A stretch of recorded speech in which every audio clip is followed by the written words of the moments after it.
Welcome to Battle Rap Arena with Hip Hop Psycho Jesse Regan. What's good, son? What's goody, homie? Long weekend, freaking. Yeah, so tell me about it. Yeah, I know you at the Washington yesterday, but dream seats, but it wasn't a dream game to go to. Had those seats, so yeah, whatever. Man, freaking. Winning it made it that much better because I mean you're still not in the playoffs. Yeah, but I mean, you know, if you got end zone seats, you would like to see your team actually hit the fucking end zone. Yeah. Most action we had in the end zone was the cheerleaders, so like it was depressing. Let's just say the least. I feel you. So before that, there was a Ether card, man. All right, now the biggest card, with Cassidy coming back and stuff. Fisher and Bonnie Godiva didn't go down. Heard some rumors about Bonnie. Reason why she didn't show. What did you hear about that? What did you hear about what happened with that? Well, I heard Bonnie got arrested.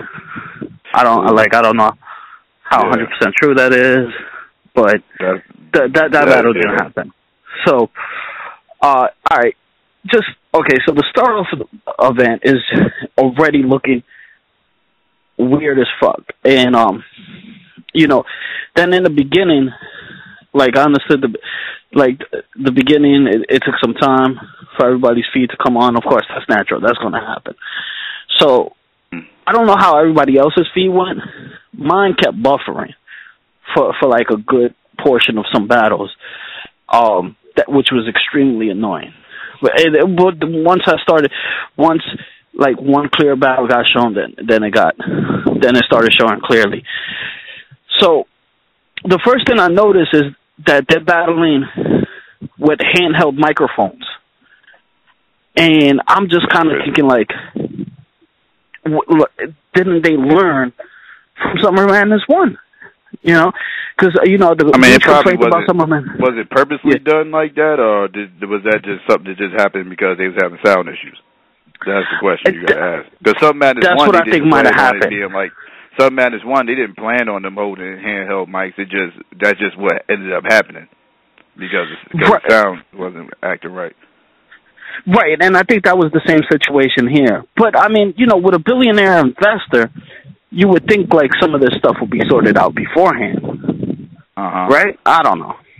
I mean, you would think. I mean, shit happens. I mean, you would think that they should have that right. Normally, most of the Fresco's events don't have handheld mics, so I'm sure this wasn't purposely done. I mean, but yeah, you would think they would probably have that part together at least, but shit happens. Technical difficulties, I mean, sometimes they're unavoidable. Right. So the first battle I saw, Heartless versus Danny, it was a cool battle. I gave it to Heartless 2-1. Good battle for the most part, but that, like, the handheld mics, like I said, was just as soon as I saw that was a red flag where I was just pissed about that. And I was like, that Rum Nitty, I forgot to do the Rum Nitty battle. Somebody that calls him, remind me. I forgot his fucking name. I never heard of the dude before. He was a Cali dude. But Rum Nitty destroyed this dude. This dude was horrible. Like, I mean, I don't know. When he, like, the bars he was spitting, if he was anywhere else, he would have got booed out of that stadium, man. And he still kind of got booed. But that battle did not belong on that card. I mean, Rum Nitty did his thing, but that battle didn't belong on this card. Let's get into some battles, man. Arsenal versus Thesaurus. We got Arsenal on. He's going to be joining us in a little bit. Now, I thought Ars killed it. Like, I was like, damn, son, Ars is nice. Like, but, Ars kind of did, with Mook and Solomon, he did the race angle, where he was like, I'm Mike Brown, I'm Trayvon Martin, and he was like, Thesaurus, he's like, see, now there's a difference between the hillbilly and the cracker. And, he was being a little racist towards Thesaurus, But the shit he was saying, he was still saying ill bars, and he was still killing it. For me, I thought Arsenal had the performance of the night because he was on. Like, he was just on fire. And I'm a Thesaurus fan. And, you know, but Thesaurus needs to take a break. He needs to take a little break from battle rap. He's finally reached that time where he finds it hard to continue the transition that he was making into the game. That's how I feel, you know. So Ars got the battle 3-0. I don't even think that's really that debatable. If somebody else thinks it's debatable, let me know. I don't think that was even debatable. But Ars was on fire, man. Ars killed it. Like I said, I know some people said the second round was kind of racist. Yeah, but you know, it's a battle. For me, anything goes. Like, and Ars kind of killed him. You know, with or without that angle, he still killed him, just bar wise. Then we had Big K versus Conceited. This battle was dope. And Conceited actually had 2 battles that dropped that day because I know Smack URL dropped B Magic versus Khan. Now that battle, I gave Khan 2-1. This battle, Khan lost. I mean, I think it was pretty obvious. Big K was on his A game. I think I had it 2-1, maybe even 3-0. I think I had it 2-1 though. But Big K was just on his A game. And you know, Khan wasn't really saying much of anything, you know. So I gave it to Big K 2-1. Yeah. Thesaurus, my bad. Ilmac versus Real Deal. I had some buffering there, but you know, from what I gathered, and I've talked to a few people that agreed with me, Real Deal is just a little off. His angles were off. Ilmac won, you know, pretty easily. So Ilmac 2-1. Ilmac took that battle. Now Daylight versus Sirius. This battle was cool, and it was probably the best battle of the night. Now Daylight came with straight bars, so he took the first round, you know, and of course there was some. You know, there was a math joke here and there, of course. Sirius came back. Now, Sirius didn't start off as good as I expected him to. You know? So, yeah. Daylight continues. Daylight's obviously winning. For me, he took the first 2 rounds pretty easily. And, you know, I mean, Sirius is saying some shit, but nothing too standoutish. The third round is... it's on Daylight. Now, he didn't do an antic per se, but alright, so Daylight is spitting, right? And he kind of does like a Tupac, hit him up with the Outlaws, like, I'm gonna let my little niggas ride on you. And his boys start spitting. One of his boys starts spitting that serious. And it's kind of like, what the fuck? And then he passes the mic over to somebody else that starts spitting. And it's kind of like, what? You know? It's like, what are they doing? You know? So it was just weird.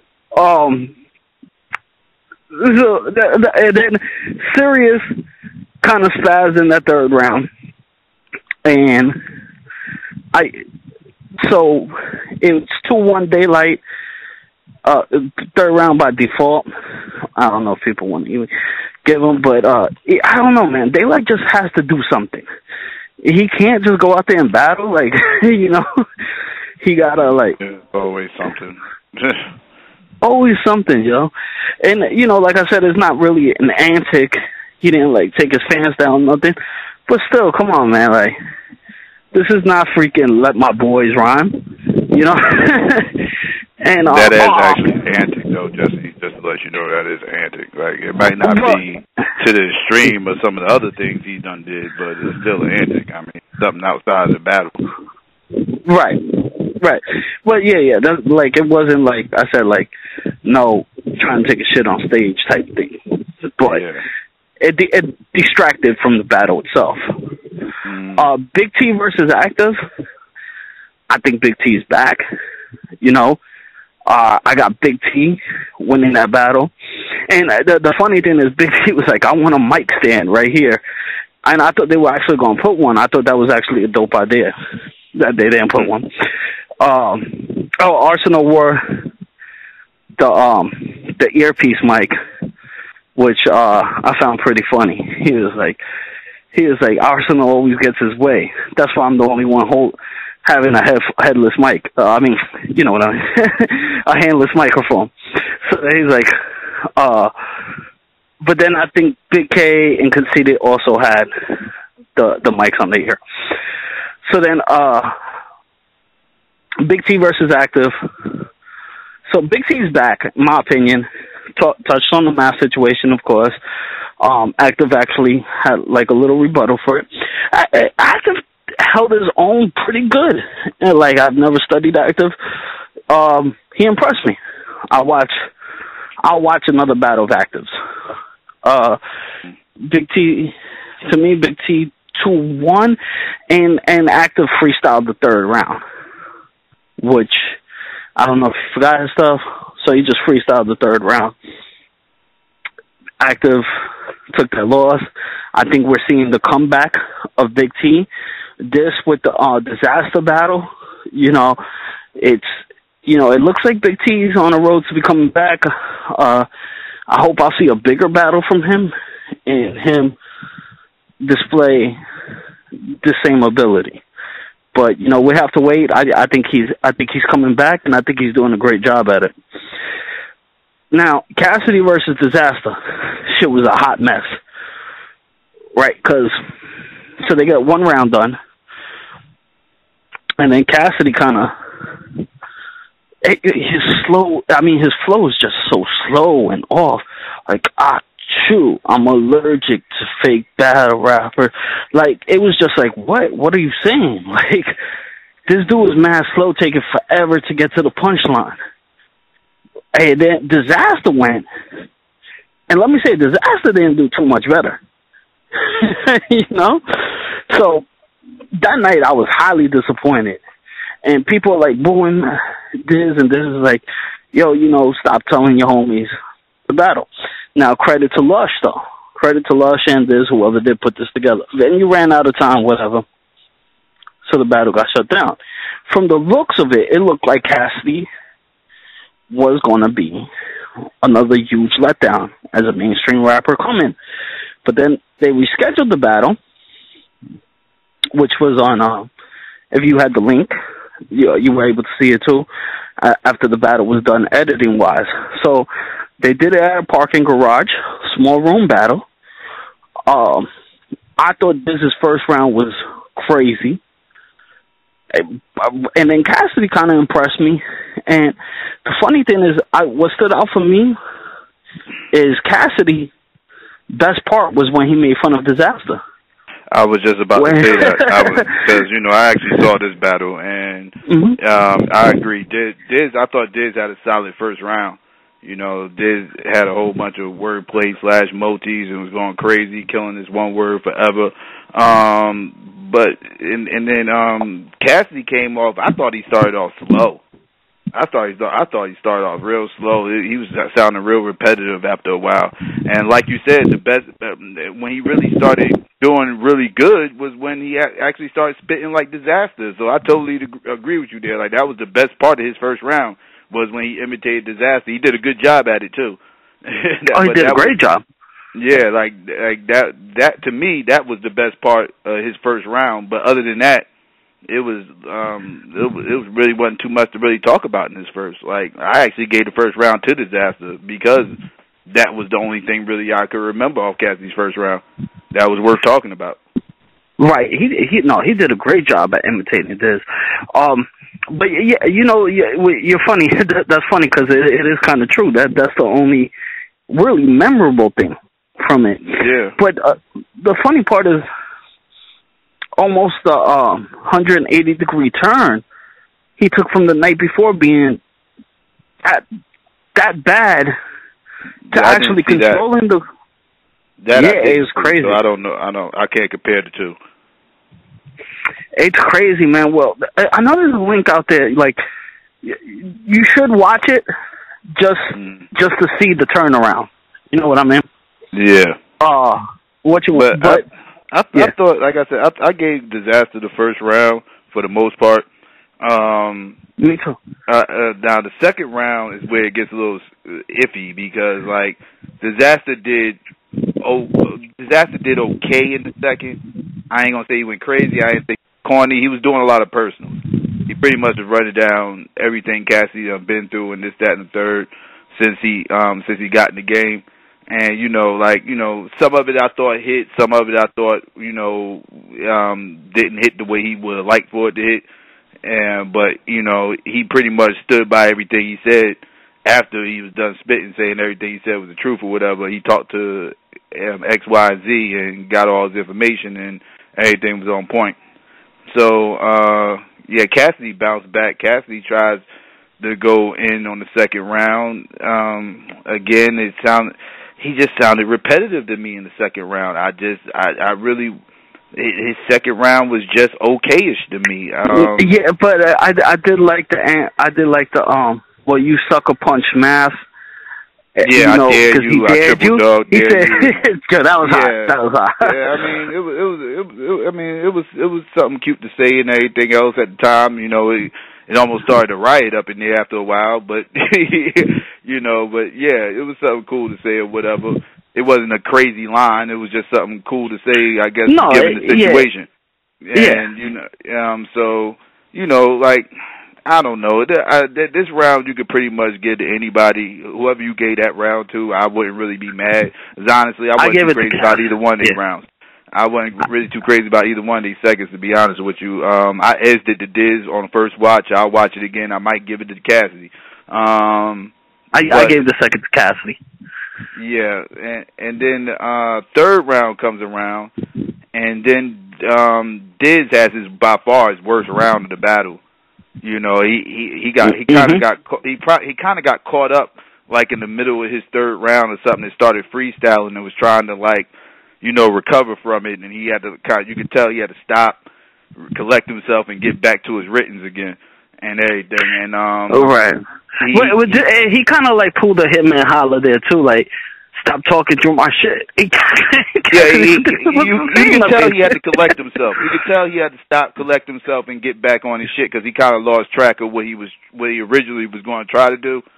I think he was trying to rebuttal something that Cassidy had said or something like that or whatever, and he kind of got caught into that, started talking about membranes and everything else, and you could tell he was freestyling, and he kind of lost it for a minute, and he had to stop and collect himself, but he didn't have a great third round. And then Cassidy comes back and has his best round of the battle. His third round was his best round of the battle, hands down. He was saying that was the Cassidy everybody probably was waiting to hear. The third round. I don't know if his lines in the third round was still kind of dated. Cassidy's material was still sort of dated, He said something about his schemes is going over people's heads, and I'm saying to myself, no, they're not. Yeah. They not going over your head. You could tell he probably thought his shit was a little bit more complex than it really was, but it was a good round though. He had some nice punchlines up in there. Right. There was some corny, and don't get me wrong, cause I still gave Cassidy the battle. I gave him this round also, but that Head and Shoulders line, he made it work because how he said it, but it wasn't. It wasn't nothing that's. Yeah, that's how battle rap is. Sometimes it's how you present the line all the time. It ain't even always how hot the line is, because sometimes people have real hot ideas for a line, don't say it right, or don't put it in the right format, and it doesn't come across, and it comes across as being corny. That's when people say they reaching. But if you get a person who's quote unquote reaching, have just an okay line but present it right, then it ended up being real hot. Like that rock, paper, scissors line by Daylight. It was a real hot line because he presented it the right way. But if he did it the wrong way, people would have talked about it as one of the worst lines of the year.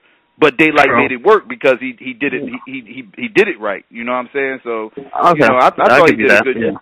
I thought he did a good job with the Head and Shoulders line. I thought he did a good job in the third round as a whole. I thought that was his best round. I was a little bit upset he didn't get to finish it. That whole battle ended a little bit weird because of that, with the time limits and everything, and them arguing about the time limits and all that. I mean, to me, the battle was 2-1 either way. You're going to have some people give it to Diz 2-1. You're going to have some people give it to Cassidy 2-1. I thought the two clear rounds was the first and the third. I thought Disaster clearly won the first. I thought Cassidy clearly won the third. And whoever you want to give the second round to. That's how I saw it. I only saw it once, but that's how I got it first watch. Now, here's the question, too. Now, you didn't see it. You still got to see for yourself.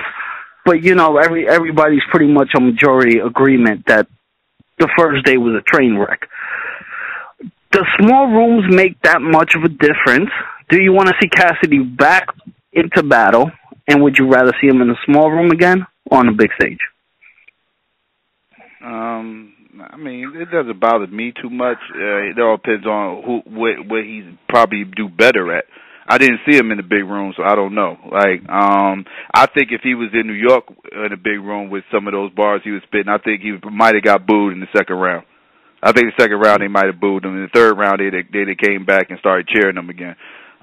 So I don't know. Maybe a small room might be best for him, but most likely, you know, you're going to want to try to receive some of your money back. So you're going to probably put him in a bigger room just for economical purposes.